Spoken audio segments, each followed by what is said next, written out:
Sa studio naman po natin si Mr. Ronnie Palermo at freelance model po siya mga kapatid kung saan humihingi po siya ng tulong na makausap yung dati niyang nakilala, hindi mo nakarelasyon. Okay, nakilala lang po. Dahil sa tingin daw po niya ay nagamit lang daw po siya nito. Nagkakilala po kami niyan doon sa kaibigan ko po na taga BGC. BGC, okay. Apo. Noong October po, nag-text po siya sa akin. Ang sabi niya, baka pwede daw po pumunta sa condo niya. Uy, Kasama daw po yung kasambahay niya. babae ito, sir. Apo. Okay. Mag-iinuman daw kami at magkwentuhan. Yung time po kasi noon, broken po siya sa ex niya. Oh, broken. Apo. Tapos, babayaran daw po niya yung oras ko para makakinig sa kanya. Okay. Opo, kailangan ko po rin po ng trabaho. Pumunta po ako, binayaran niya po ng 3K. Okay. Tapos sunod na punta ko po, December na po. Wait, nung unang punta mo doon, anong buwan? October po. October. Tapos susunod na punta mo, December. December po, apo. Tapos, Papakilala daw niya po sa mga kaibigan niya. okay. Tapos binayaran niya po ulit ako. Okay. Apo. Tapos sunod na punta ko po, January na po. January. Anong taon tong mga to, sir? Ano po, 2020. Yung October, December 2020 yun. Apo. Yung January 2021. Apo, apo. Okay. And then, Yung pinapunta niya po ng January, nakwento ko po sa kanya na hiwalay na kami ng ex ko. Okay. Kinabukasan, lilipat na ako ng apartment. Doon mo na uuwi sa parents ko. Tapos inopera niya po na bago sa mo dito ako tumira pagsamantala. Kaysa magbayad ka ng 2 months deposit, dito babayaran mo lang yung tubig pati yung parking. Sa grocery hati naman tayo.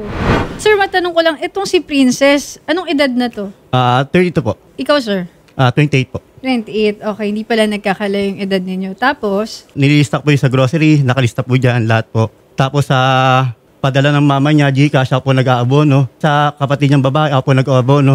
Pati sa kasambahay niya, ako rin po nag-aabono. wow. Tsaka one time po, inabonohan ko po yung condo niya. Wow. One time din po, inabonohan ko po yung gym equipment niya. Kasi nagsaseta po siya ng gym. Wow. Ang sabi niya po kasi sa akin, exceeded daw po siya sa Gcash. Marami daw siya binayaran. Hindi daw gumagana yung OTP niya sa bangko. Wala daw siyang time pumunta ng bangko kaya hindi siya mapag-cash in. Ang sabi niya sa akin, ipunin mo lahat ng utang. Tapos, lahat ng utang mo, ilalagay ko sa passbook mo. Pinakakuha niya, kukuha daw niya po ako ng passbook. Okay. Tapos po, sabi niya sa akin, huwag kang mag-alala, hindi kita tatakbuhan. Alam mo naman kung saan yung kondo ko. Dito ka naman nakatira sa kondo ko. Anytime nang babalik kami yung ex mo, magkakasya to sa bangko, bibigay ko sa lahat ng buo. Tsaka may 3 million ako sa bangko. Sabi niya may 3 million daw Opo, siya sa bangko. sabi niya po sa akin. Tsaka nagtiwala po. Pero ano pong trabaho nito ni Princess? Ano po siya, promoter po siya sa isang bar. Promoter. Opo, tsaka Okay. nagmamodel-model din po siya. So mula sa nung nagsama kayo dun sa condo niya sa Commonwealth, ay parang ikaw na ang gumagastos ng lahat. Opo, ganun na po. At ang pangako niya lang ay i-reimburse ka niya. Tama? I-reimburse, missing babayaran niya later on sa'yo. Opo, kasi po, nahiya po hindi magpairam kasi doon po ako nakatira yung time na yun eh. Tama. Opo, Okay. kung kumbaga, nahiya po hindi po magpairam.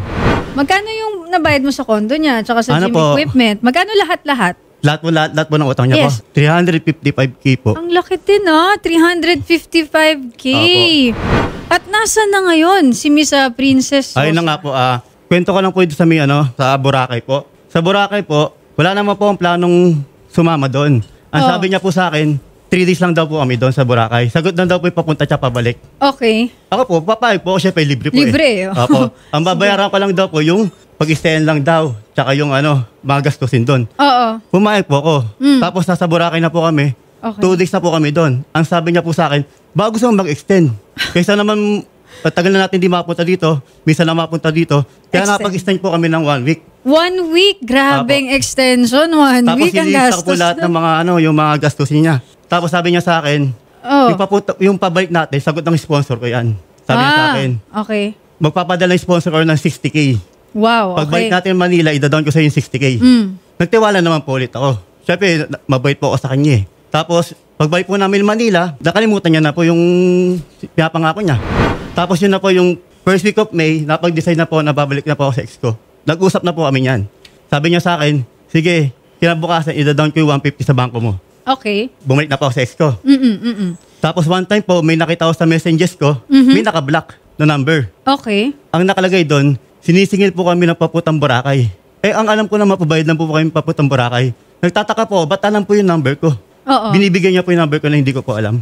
At pinangalan niya sa'yo. Opo, Na ikaw sisingil ang po ako. dapat na singilin. Ano yung travel agency? Ganun? Parang ganun po. Tapos may nag-text din po sa akin na pinag-stand down niya na 20K daw po na nangingi ng tulong na baka pwede pakibayaran daw siya ng 20K. Kasi Ba't di sa'yo po, daw sinisingil? hindi ko po alam. Pero sir, ito para lang malinaw tayo. Nagsama kayo dun sa condo, gaano katagal yun? 4 months po. May relasyon ba kayo? Wala po kami relasyon. Dahil meron po kami ditong katunayan na wala kami tagang relasyon.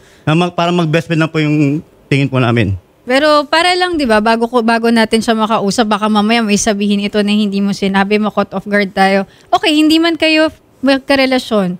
May nangyayari ba?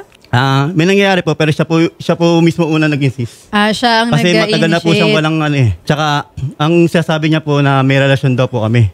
Wala naman po talaga kami relasyon. Wala. Lahat yon ay ginawa mo dahil sabi niya ibabalik niya yung pera. Ganon. Opo, nagtiwala po ako sa kanya dahil sabi niya po may 3 million siya sa bangko, may pera siya at anytime babayaran niya ako.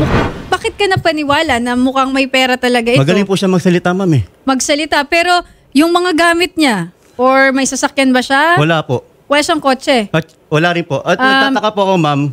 Ang nangyari po, nag-chat po siya sa akin August 14, Sunday po. Sabi niya sa akin, magulog daw po siya ng 50K sa Thursday. Tapos nireplyan ko po, sabi ko, sige, hintayin ko. Pagdating po ng Thursday, wala na po siya paramdam. Chinek ko po yung IG story niya. Iba na po yung unit niya po, na condo.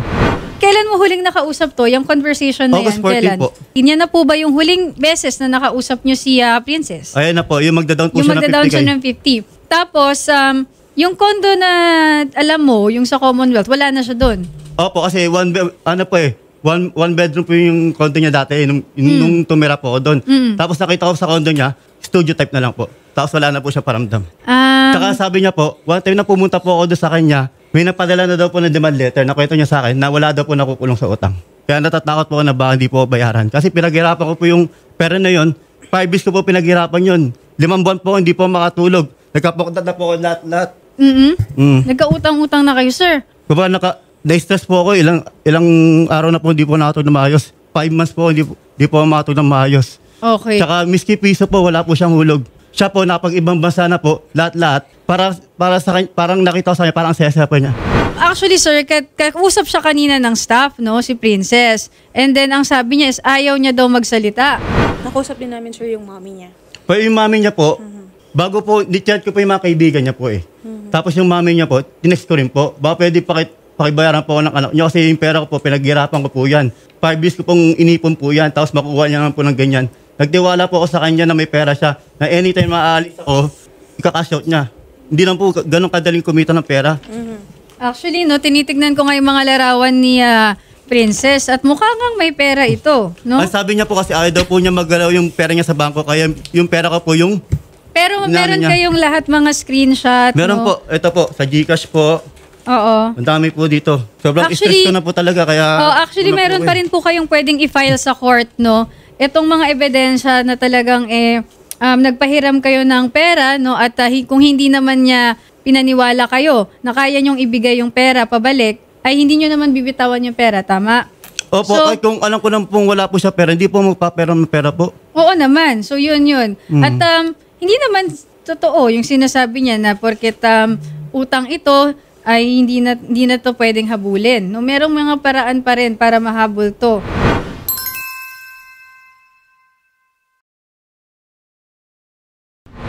Sorry dapat talaga hindi na lang kita pinagastos ng pinagastos. Mali ko din talaga, naiipon Di ko expected na magme-message mga kaibigan mo. Siguro bigyan mo na lang ako ng half week ng July. Aha. 4 months na po, 5 months pa po, wala pa po siyang hulog.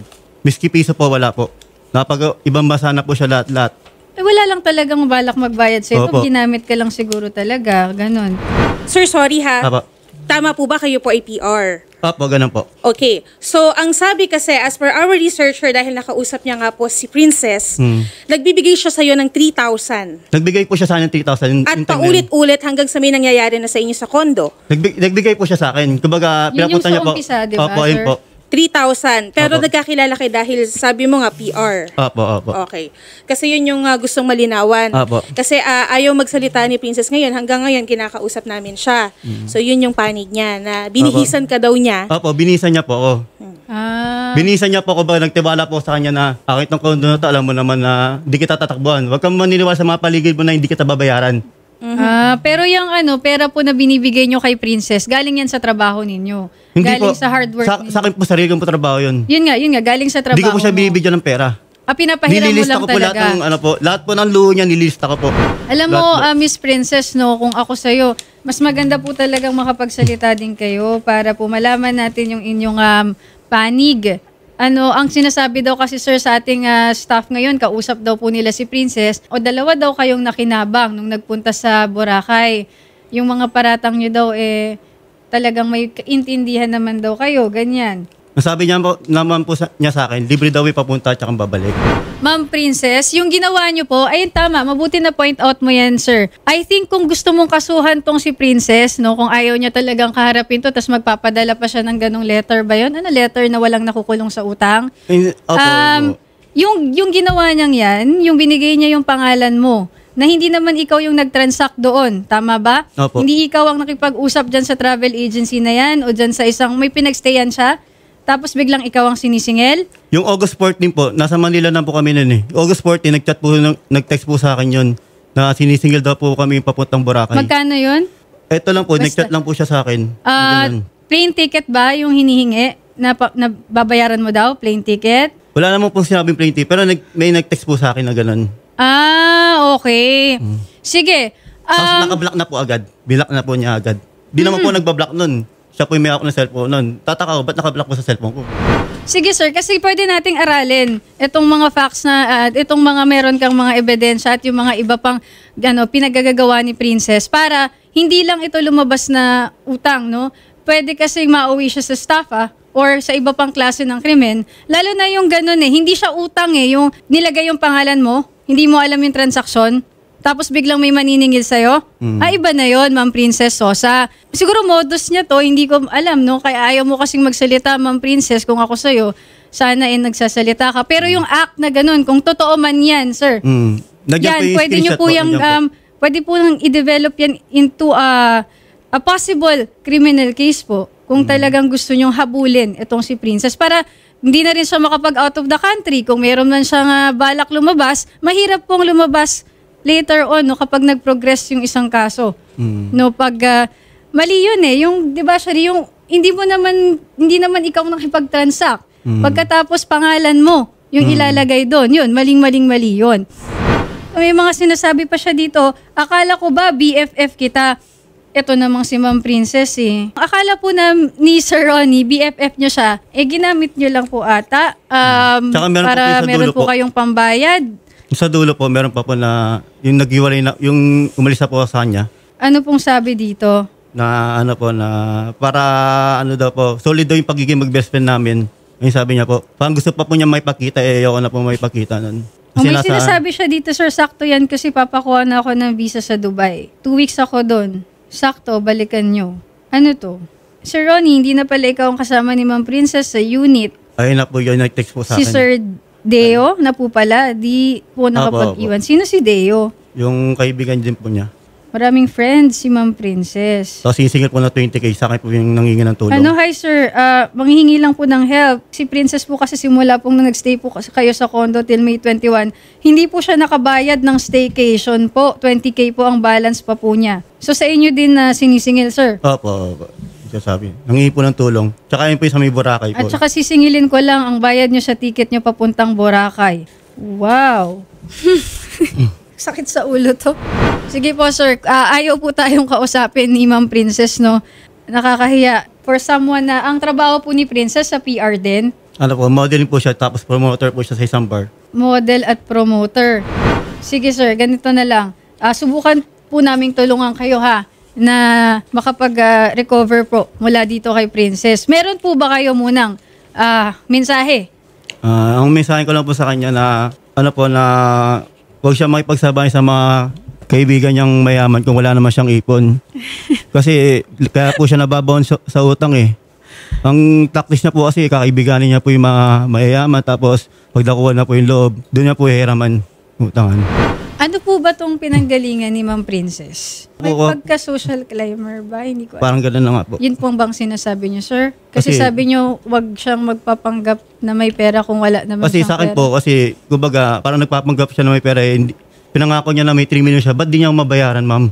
Tama. Kasi Diba? Kasi sabi niya 3 million lang. ako sa bangko. Tapos sabi niya ganun. Anytime na aalis ka, babayaran kita ng buo. Ano ba value ng pera ngayon? Yung sabi niya sa akin ganun. Nandiyan po yung mga chat po namin. Ano daw value ng pera ngayon? Hindi, sir. Ay, may mga netizens na nagsasabi, Oh, face mask daw. O, face mask off daw. Yun. Ayun na. Nasatisfy na ang netizens. Hi mga netizens. Kanina pa kasi face reveal ang hinihingi. Ang dami-dami tuloy nagsasabi na parang scammer daw. Sabi lang ng netizens, no, ang sinasabi nila is parehas din kayong mali. May point din yung netizens, sinasabi nila na may mali ka, sinasabi din ng netizens na may mali din si Princess. So ano bang gusto mo mangyari ngayon? Yung sa akin lang naman po, bayaran niya po yung utang niya sa akin. Kung ba pinaghirapan ko po yun eh. 5 taon ko po pinaghirapan sa trabaho po yun eh. Ang hirap po kitain ng pera yung ganyan. So totoo nga po, kuripot po talaga ako eh. Pero minahal mo ba si Princess? Hindi po. Kaibigan lang po ang ano ko po sa kanya. Hindi mo talaga siya minahal. Hindi po. Well, sa bagay, kasi yung nag-umpisa daw sila Sharissa, inaya siya ni Princess, tapos binigyan siya ng 3,000, sumama siya. So kung wala, sir, kung hindi ka ba inalok na bibigyan ka ng 3,000 nun, hindi ka sasama? Hindi po kasi trabaho rin po eh. Trabaho po eh. Ah, sa Yung time bagay. na po, parang pandemic po ata yun eh. Kailangan ko rin po ng trabaho. Gano'ng kakatagal na nasa kondo? 4 months po. January to April. Pero parang imposibleng hindi mo minahal yun. Hindi Hindi po. ka na-fall? Kasi di Hindi ba naman po. sabi Kasi mo sa may kanya, nangyayari hindi sa naman siya inyo? kumbaga, hindi naman siya napapol. Ha? Kaya ko rin, hindi rin po napapol. Kumbaga, walang pol-pol. Walang fall. ang mahal ko pa po, ex ko. Yung Kayo ba binalik ng ko ex po. mo ngayon? Opo, binalikan ko po yung ex ko po. Alam naman niya po na mahal ko ang ex ko eh. Ah. Sabi niya po, una pa lang eh, anytime babalik kami ex mo. Yan. Ano sabi ng ex mo tungkol dito? Ayun po, na-stress din po siya. Minsan po, bigla na lang po siyang umiiyak. Dahil sa ginawa sa akin na ganun-ganun lang po na 4 months na 355K. 300. Naubos agad ng ganun. Eh, ang kuripot ko pa po. Ano yung pinaka sinasabi o nakikita mo dito kay Princess na naging dahilan kung bakit ang dali mo siyang pahiramin ng pera? Nakita ko po sa kanya, sabi niya po kasi sa akin na magaling po siya magsalita eh. Sabi niya po sa akin na, Sample. sabi niya sa akin na, huwag ka mag-alala, babayaran kita. Pera lang yan. Sabi niya sa akin gano'n. Anytime na babalik kami ex mo, magkakasya to sa bangko. Wala lang talaga ang time. Babayaran kita ng buo. Ayun sabi niya sa akin. Ako naman po, naiya po hindi po magperam. Siyempre doon po ako nakatira yung time na yun eh. Kaya pairam po ng peram. Kahit yung mga pang shopping niya, inaabonohan ko po. Nililista ko po lahat yan. Pero yun nga, pwede nating i-develop into a case, no? Gusto mo naman mag-file if ever. Pwede naman po. Yung utang, no, pwede mo siyang i-small claims. Pwede pa rin yun. Anong small claims court naman, lalo na umabot ng 355, di ba? Opo. Doon, di mo na kailangan actually ng abogado eh. Mabilis din yon yung proseso na yon. Meron ka lang mga kailangang i-comply, i-fill out doon, and then si judge madali namang magdesisyon doon, okay? Ang mangyayari lang naman dyan, kung may existing talagang mga bank accounts itong si Princess, pag meron ka ng court order, i-garnish lang yung kanyang mga bank accounts, if meron talaga. And then kung meron siyang mga properties na pwede nating mahila o maibenta, yon ipapabenta ng court yon para makabayad po siya ng utang, okay? Kasi kailangan po talaga na ma-recover ito, di ba? Opo. Okay, so ganun na lang ang gawin natin. Maganda rin na makapag-file ka ng criminal kung meron tayong magagawa dahil nga nilalagay niya yung pangalan mo kahit hindi ka naman nagtatransact. So yun, maganda na rin na gawin nating testigo itong mga nagte-text sa'yo na ang kausap Apo. talaga nila si Princess at hindi ikaw. Opo. Yun, gawin mo na lang silang testigo. Huling mensahe ba? Sabi ko sa kanya, magpakatotoo ka lang. Kung ano meron ka, yun lang. Kasi syempre, yung pera naman, di naman pinupulot yan eh. Pinaghihirapan din yan eh. Naging mabait naman ako sa'yo, di ba? Bilang lolokoy mo lang ako ng ganun. Parang inabuso mo lang yung pagkabaitan ko. In fairness naman, no, yung story po ninyo, marami kayong matutulungan in the sense na magkakaroon sila ng idea na ay pwede palang maloko ako ng mga ganitong modus, no? Makikita nila ay red flag pala. Yung lahat ng mga sinabi nyo, pwedeng red flag yan eh, di ba? Ano naman yung mensahe nyo sa mga nanonood at nakikinig para hindi sila maloko katulad doon nangyari sa inyo? Sige po. Sa mga nanonood po ngayon, kung mabait man yan or kakakilala nyo lang, huwag na muna kayo magtitiwala. Yan po yung mapapayo ko po sa kanila. Kumbaga, example na rin po sa akin eh. Napaniwala po ako eh. Or kaya sir ganito, kapag inutangan ka, unang beses, tas nahirapan ka ng singilin, huwag mo nang paisahin ulit. Baka ganun sir, baka mag-work yun. itong binilhan niya ng ticket sa papuntang Boracay kasi pwede maging estafa. Number lang po yung nag-text po sa akin. Okay lang, i-text mo. Tanungin mo, saan po ba to? Kasi po si yung bumili po niyan. Gusto ko po siyang filean ng kaso. Gusto niyo po ba na samahan niyo po kung mag-file ng kaso din para makarecover kayo? Kasi estafa to pati yung sa staycation. Ang duda ko lang dito, paano kung niloloko ka din? Paano kung siya lang din yan? So, Ma'am Princess, maling-mali po kayo in thinking na simpleng utang lang to. Talagang maaari kayo magkaroon po ng criminal case dito. So, good luck po, Ma'am Princess. At sabi nga ni Sir Ronnie, kung ano lang po yung kaya, yun lang po talaga. Huwag po tayong magpe-pretend na meron tayong perang wala naman talaga at the expense of other people. Kapag nakakasakit ka na, no, when you're hurting other people, then you know that what you're doing is wrong. Okay? So, yun lang po. Ganun lang po kasimple yun. Kung nakakasakit ka na, may ibang tao na nga nagsasuffer dahil sa'yo, yung mga ginagawa mo, mali na talaga. Baka yung ganda mong ito, irampa mo na lang sa kulungan, Ma'am Princess. Good luck po pag nangyari yon. Tulungan kayo ni girlfriend mo ngayon, ha? Apo. Okay, sige. Maraming salamat, Sir Ronnie. Thank you po. Thank you very much, Sir Ronnie.